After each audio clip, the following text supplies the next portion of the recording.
Au président de la République, chef de l'État, je voudrais exprimer ces mots,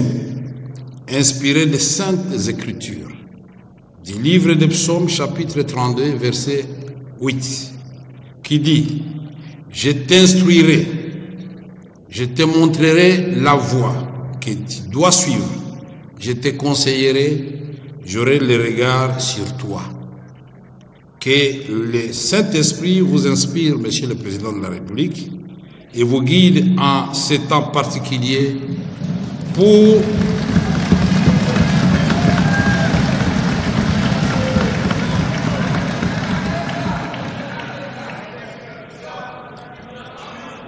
au Président de la République,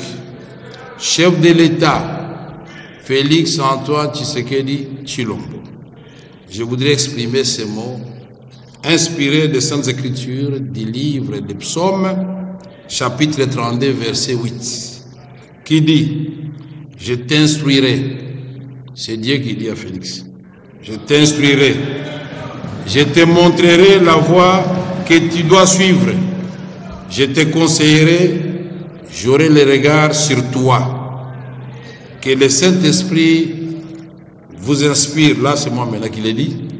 vous inspire et vous guide en ce temps particulier pour s'accomplir le miracle du bâton de Moïse, afin que les obstacles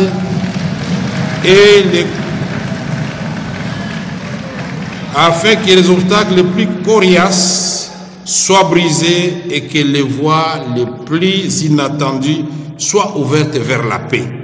le progrès et la prospérité de notre pays et de son peuple et de l'ensemble de l'Afrique.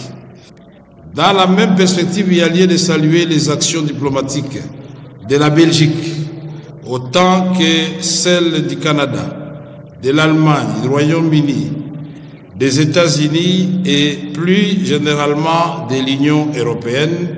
qui témoignent de leur volonté à soutenir le peuple congolais dans le rétablissement de la paix et dans la préservation de son intégrité territoriale. Sur le même registre, il est important de féliciter les efforts diplomatiques des pays de la sous-région, notamment ceux de la SADC et de l'EAC, qui sont engagés aux côtés de la République démocratique du Congo pour assurer une paix durable dans le cadre du processus de Luanda et de Nairobi, pilotés respectivement par leurs excellences Joao Lourenço, président de l'Angola, et Uhuru Kenyatta, ancien président du Kenya. Cet élan de solidarité venu des pays amis s'est aussi traduit par le déploiement des troupes de diverses nationalités qui, au nom du principe de l'intangibilité des frontières, ont été engagés au combat, parfois jusqu'au sacrifice suprême.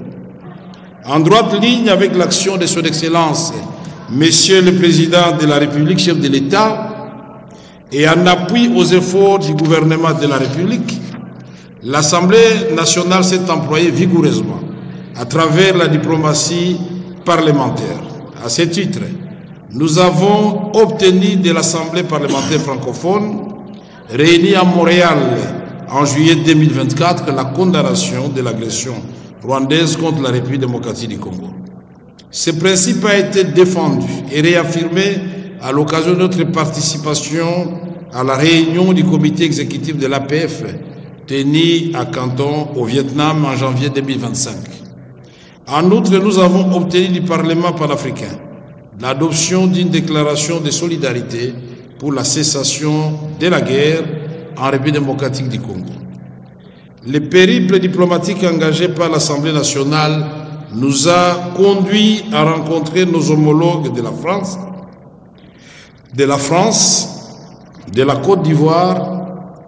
de l'Égypte, de la Mauritanie, du Ghana, du Maroc, de l'Afrique du Sud, plus récemment d'Israël, pour non seulement épingler l'implication du Rwanda dans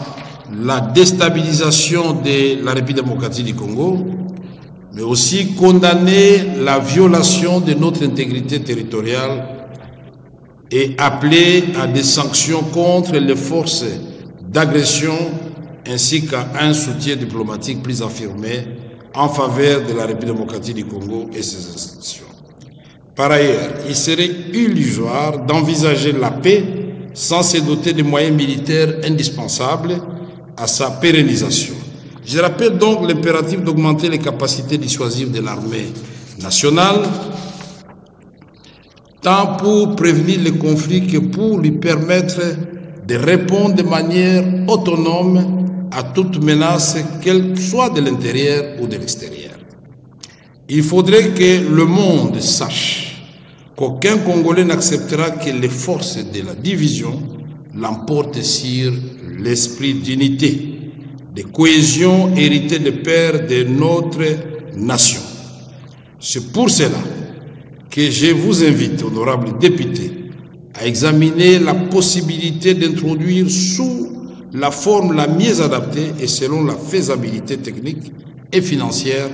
le service national et le service militaire obligatoire pour mobiliser de façon coordonnée et méthodique les forces vives de la nation, particulièrement notre jeunesse, au bénéfice de la défense nationale, en disant à nos populations de l'Est actuellement en proie à des violences de tout genre